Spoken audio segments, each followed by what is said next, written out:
Hello students, welcome back to our foundation. ये sound chapter का part 5 है।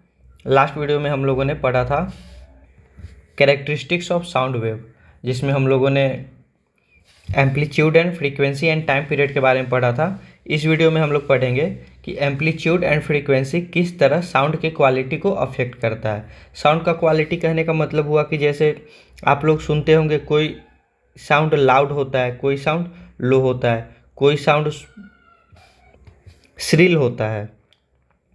Shrill मतलब पतली आवाज़, जैसे बच्चे का आवाज़ होता है या फिर वीमेन का आवाज़ होता है। एंड कुछ साउंड होर्स होता है। होर्स मतलब होता है मोटा सा हैवी सा आवाज़, जैसे लायन का आवाज़। लायन जब रोर करता है तो ये हैवी आवाज़ होता है, इसको होर्स आवाज़ बोलते हैं। तो किस तरह shrillness and loudness of sound depend करता है एम्पलीट्यूड एंड फ्रीक्वेंसी पे, वो अभी हम लोग पढ़ेंगे। तो देखते हैं। Loudness of sound depends on it's amplitude. किसी भी आवाज़ का जो लाउडनेस होता है वो सिर्फ एम्पलीट्यूड पे डिपेंड करता है। When amplitude of vibration is large, sound produce is large, and when amplitude is small, the sound produce is feeble. Feeble मतलब लो साउंड का आवाज़। तो देखिए, जब आवाज़ के फ्रीक्वेंसी का आवाज़ के वाइब्रेशन का एम्पलीट्यूड जब हाई होगा, एम्पलीट्यूड जब हाई होगा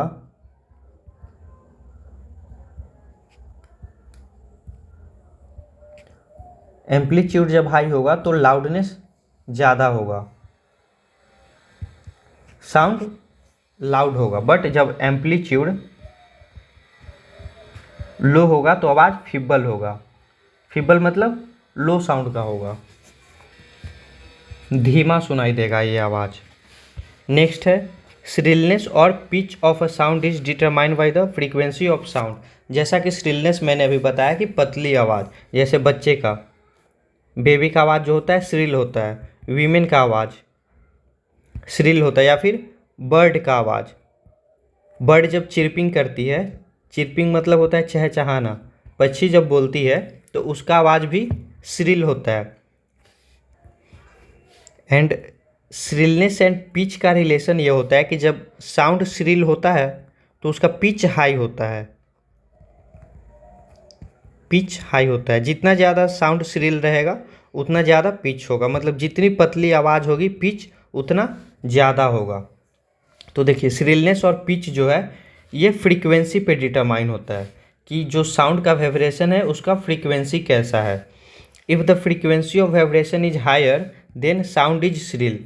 अगर किसी साउंड के वाइब्रेशन का फ्रीक्वेंसी हाई रहेगा तो उस केस में साउंड श्रिल रहेगा। फ्रीक्वेंसी हाई, साउंड श्रिल रहेगा, एंड पिच हाई रहेगा।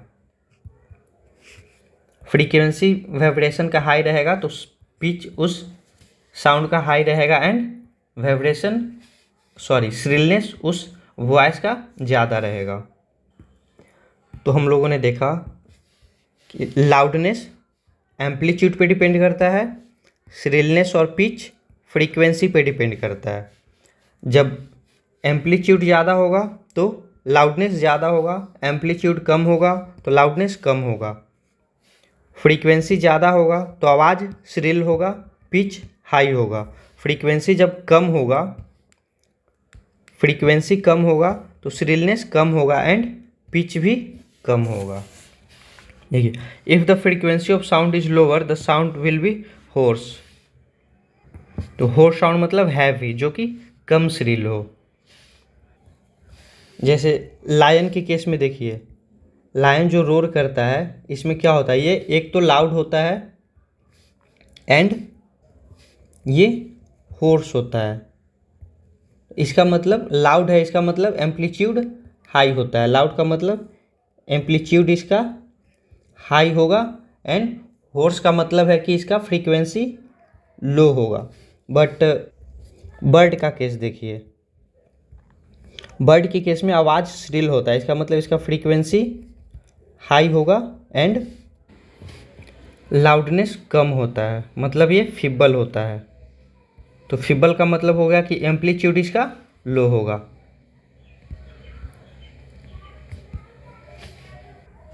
देखिए लाउडनेस में हम लोग एक चीज़ पढ़ना पीछे भूल गए थे कि लाउडनेस को मेजर किस में करते हैं। देखिए तो लाउडनेस को मेजर हम लोग डेसिबल में करते हैं, इसको डिनोट करते हैं small d and capital b से। जैसे आप वेट को किलोग्राम में मेजर करते हैं, उसी तरह से साउंड के लाउडनेस को डेसिबल में मेजर किया जाता है।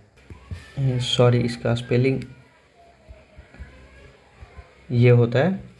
तो जैसे कुछ डेसिबल किस तरह एक्सप्रेस करता है साउंड लाउडनेस के क्वांटिटी को, इसको अंदाज़ा लगाने के लिए आप देखिए कि जो नॉर्मल ब्रीदिंग होता है, जो आप सांस लेते हैं तो उस वक्त जो आवाज़ होता है ये होता है 10 डेसिबल का। जब आप बात करते हैं, नॉर्मली कम्युनिकेट करते हैं, नॉर्मल कम्युनिकेशन, तो ये होता है 60 डेसिबल का। या फिर जब आप विस्पर करते हैं, धीरे धीरे बोलते हैं, तो ये होता है 30 डेसिबल का। इस वक्त 30 डेसिबल का साउंड निकलता है। ये सारा अप्रॉक्स में है, एग्जैक्ट 30 डेसिबल नहीं होता, अप्रॉक्स 30 डेसिबल। जब आप विस्पर करते हैं तो 30 डेसिबल का साउंड निकलता है, नॉर्मली कम्युनिकेट करते हैं तो 60 डेसिबल का साउंड निकलता है। एवरेज जो फैक्ट्री होता है, इसमें अप्रॉक्स 80 डेसिबल का साउंड निकलता है। जब साउंड का लाउडनेस 80 डेसिबल से ज़्यादा हो जाता है तो ये पेनफुल होने लगता है, ये बहुत ज़्यादा नॉइज़ी होने लगता है। एरोप्लेन वगैरह 75 से 80 डेसिबल का साउंड प्रोड्यूस करता है। जेट एयरक्राफ्ट जो होता है ये अप्रॉक्स 90 डेसिबल के इतना लाउडनेस या साउंड प्रोड्यूस करता है। तो देखिए नॉइज एंड म्यूजिक के बारे में देखते हैं थोड़ा सा। Unpleasant sound are called noise. जो साउंड हम लोगों को अनप्लीजेंट लगे, इरिटेटिंग लगे, वैसे साउंड को नॉइज बोलते हैं। जैसे हम लोगों ने देखा एवरेज फैक्ट्री में 80 डेसिबल का साउंड होता है, एंड जब साउंड 80 डेसिबल से ज़्यादा होने लगता है तो पेनफुल होने लगता है, ये इरिटेट करने लगता है। या फिर जब आप ट्रैफिक में होते हैं तो उस वक्त जो हॉर्न का आवाज़ होता है वो भी इरिटेटिंग होता है। तो वैसा कोई भी साउंड जो आपको सुनने में अनप्लीजेंट लगे, जो आपको इरिटेट करे, उस आवाज़ को सुनने का ना मन करे, वैसे साउंड को नॉइज बोलते हैं। एंड म्यूजिक होता है वैसा साउंड जो सुनने में ईयर को प्लीजिंग लगे, जो आप सुनते हो तो आपको सुनने में अच्छा लगे, वैसे साउंड को म्यूजिक बोलते हैं। Sound which are pleasing to ear are called musical sound. जो आवाज़ सुनने में हम लोगों को अच्छा लगता है वैसे साउंड को म्यूजिक बोलते हैं। अच्छा, यहाँ पे श्रिलनेस एंड लाउडनेस में आप लोगों ने देखा। अब आप लोग खुद से बताइएगा कि वीमेन का आवाज़ का एम्पलीट्यूड ज़्यादा होगा या फिर मेन की आवाज़ का एम्पलीट्यूड ज़्यादा होगा। मतलब ऐसे बताइएगा, इस टेबल को फिल कीजिएगा। ये एम्पलीट्यूड है एंड ये फ्रीक्वेंसी है। यहाँ पे वीमेन है, यहाँ पे मेन है। तो वीमेन का एम्पलीट्यूड, ये दोनों को कंपेयर करके इसमें फिल करना है आपको, किसका हाई होगा किसका लो होगा।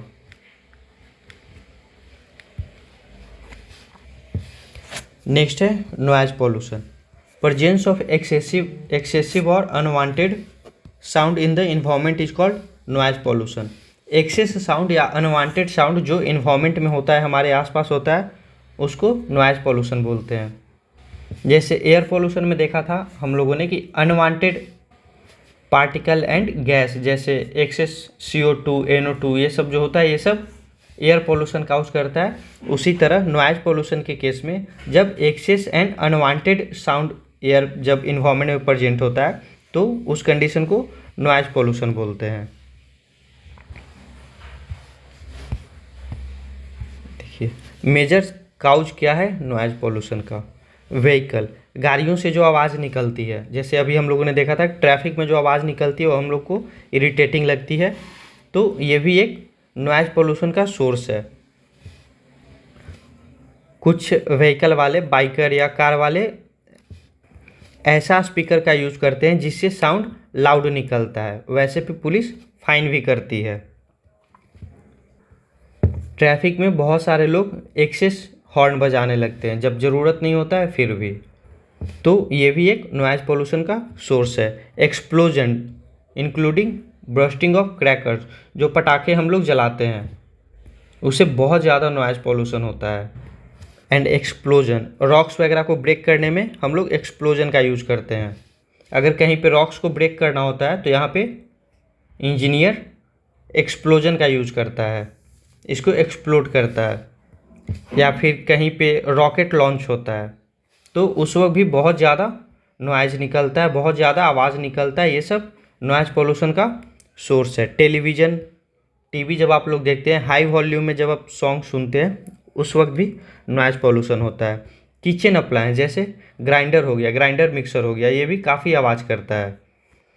डेजर्ट कूलर, जो गर्मी के दिन में आप लोग कूलर यूज़ करते हैं उससे भी काफ़ी आवाज़ निकलता है। ये भी साउंड पोल्यूशन का एक सोर्स है।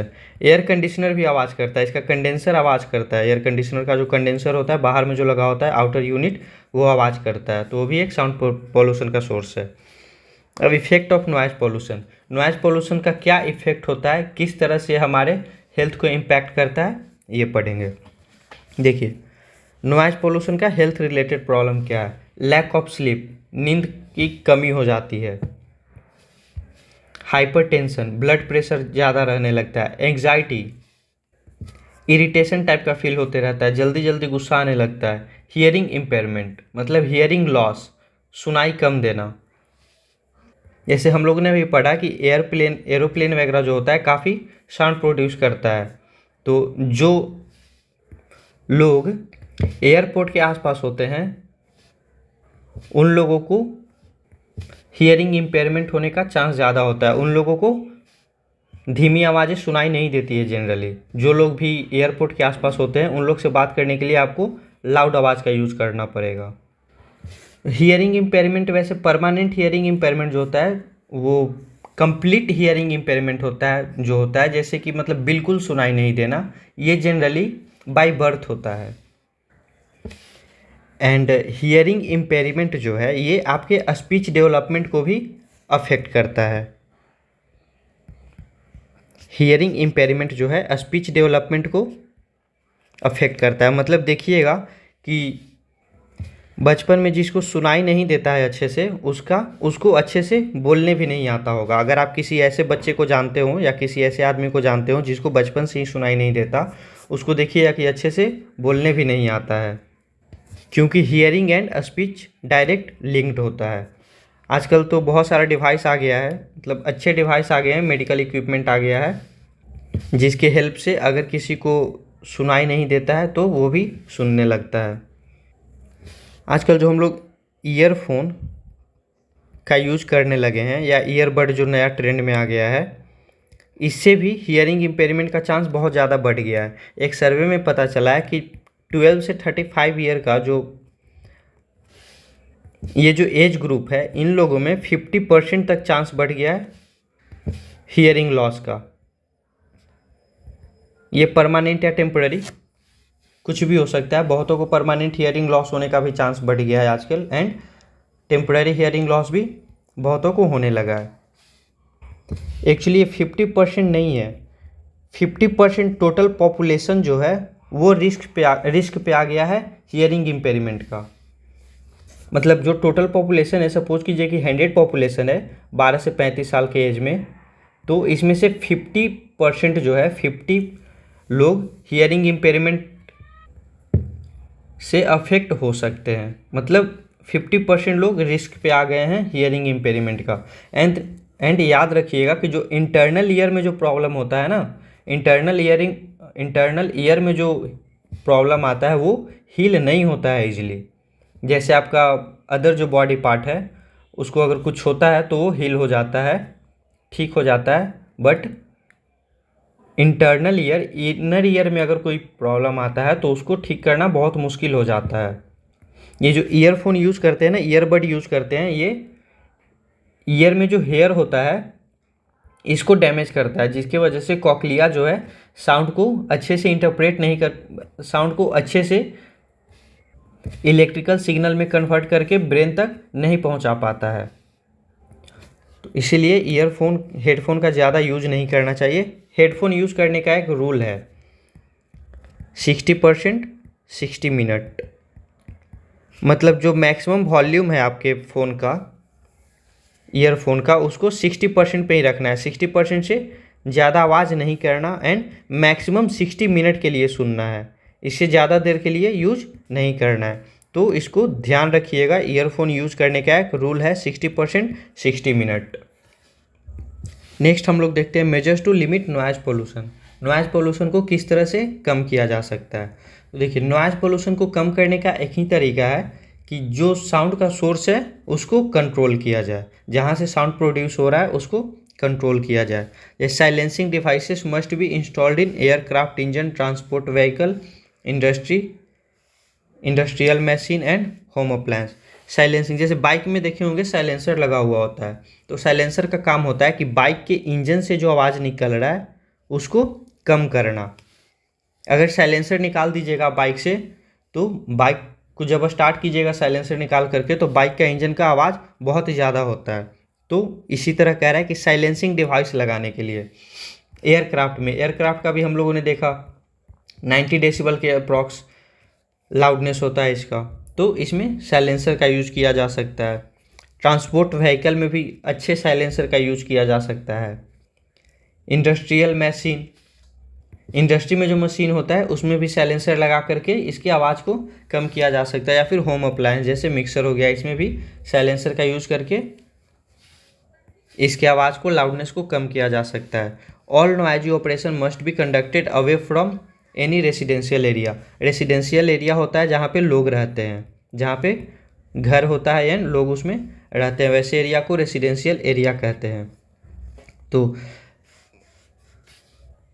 All noisy operations must be conducted away from any residential area. तो जैसे कोई मिसाइल टेस्ट करना है, तो मिसाइल टेस्ट करने का जो एरिया होता है उसको हम लोग रेसिडेंशियल एरिया से दूर रखेंगे। मतलब मिसाइल टेस्ट हम लोग रेसिडेंशियल एरिया से काफ़ी दूर करेंगे ताकि वहाँ का आवाज़ रेसिडेंशियल एरिया तक ना पहुँचे और इन लोगों को अफेक्ट ना करे, इन लोगों के हेल्थ को अफेक्ट ना कर सके। Noise producing industry should be set up away from such area. तो रेसिडेंशियल एरिया से इंडस्ट्रीज को है दूर सेटअप करना चाहिए, जहाँ पे लोग रहते हों वहाँ पे इंडस्ट्रीज नहीं सेट करना चाहिए, वैसा इंडस्ट्री जिससे साउंड प्रोड्यूस होता हो। Use of automobile horn should be minimise. Automobile का जो हॉर्न होता है उसको भी कम से कम यूज़ करना चाहिए। Television and music system should be run at low volume. जब आप टीवी देखें या फिर सॉन्ग सुने घर में होम थिएटर में, तो उसको कम वॉल्यूम पे सुने ताकि आसपास के लोग डिस्टर्ब ना हो। Trees must be planted along the road and around buildings to cut down on the sound reaching resident. देखिए, ट्रीज जो है साउंड एब्जॉर्बर का काम करता है। साउंड एब्जॉर्बर होता है जो साउंड को एब्जॉर्ब कर ले, तो ट्रीज साउंड एब्जॉर्बर का काम करता है, इसीलिए इसको रोड के साइड में प्लांट करना चाहिए ताकि जो व्हीकल से आवाज़ निकले वो ट्रीज उसको एब्जॉर्ब कर ले। सिनेमा हॉल में आप लोग देखे होंगे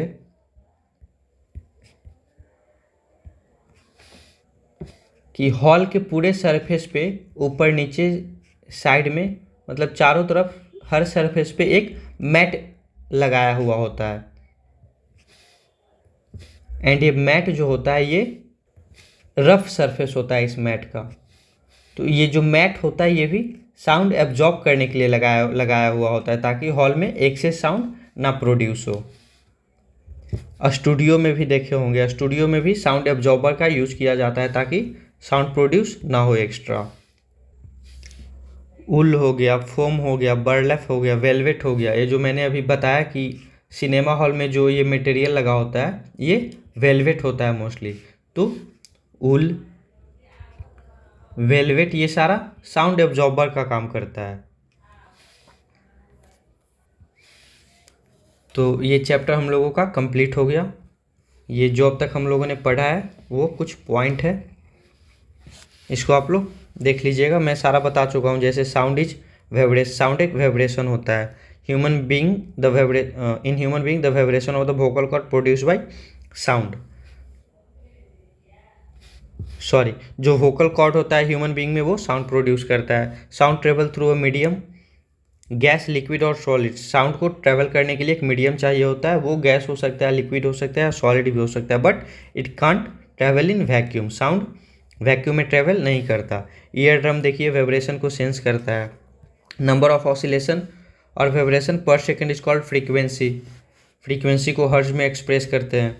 amplitude, larger the amplitude of vibration lower the louder the sound. जितना ज़्यादा एम्पलीट्यूड होगा उतना लाउड साउंड होगा। फ्रीक्वेंसी जितना ज़्यादा होगा पिच उतना ज़्यादा होगा। Unpleasant sound are called noise. Excess और unwanted sound lead to noise pollution. Noise pollution में pose health problems for human being. Noise pollution की वजह से हेल्थ प्रॉब्लम होता है, हम लोगों ने देखा अभी। Attempt should be made to minimise noise pollution. Noise pollution को कम करने के लिए स्टेप उठाने चाहिए। Plantation of the road side and elsewhere can reduce noise pollution. Plantation noise pollution को रिड्यूस करने में हेल्प करता है, क्योंकि प्लांटेशन साउंड एब्जॉर्बर का काम करता है।